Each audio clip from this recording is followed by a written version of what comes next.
The police chiefs appeared in Parliament to respond to audit queries captured in the Auditor General's report for the financial year 2024-25. It presented the members of the Public Accounts Committee the opportunity to raise concerns on the state of human rights directly touching on the police force. At the forefront was the concern about the persistent denials about the whereabouts of the disappeared members of the public, but they have later emerged from the police facilities. We've had cases of torture, cases of missing persons, and some are still missing. Do you follow up on where these people were before them appearing or before you taking them to the courts of law? Despite the gravity of the concern, the response of the Deputy Inspector General of Police, James Ocaya, left the members in stitches. Yeah, we are also of his opinion that miraculously they appear. So when they appear, we try to make a follow-up. Ocaya testified that some of the victims sometimes have torture injuries.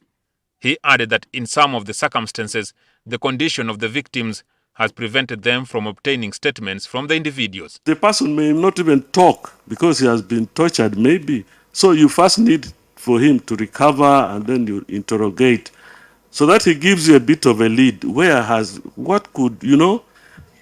That's how it happens. Then the next question was on why and how the police have continued with cases against the individuals. Who prefers cases before them? When the miraculously appear at police stations, when you go to court, who prefers cases against such? And the response? For us, we propose. Then the DPP confirms.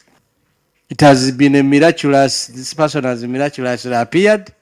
Now, instead of letting him go home or take him to his home, you prefer cases against that person in courts of law. Sometimes it's very difficult to explain here. It's understandable. It's understandable, Fund. It's very difficult to explain. Ocaya distanced the police from the concerns that it was responsible for the overcrowding in the prisons.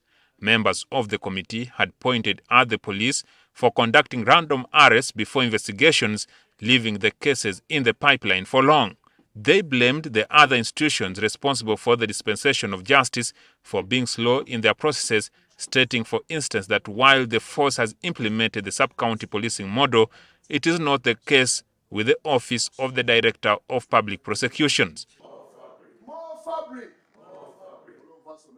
Jackson Onyango, reporting for NTV at Parliament.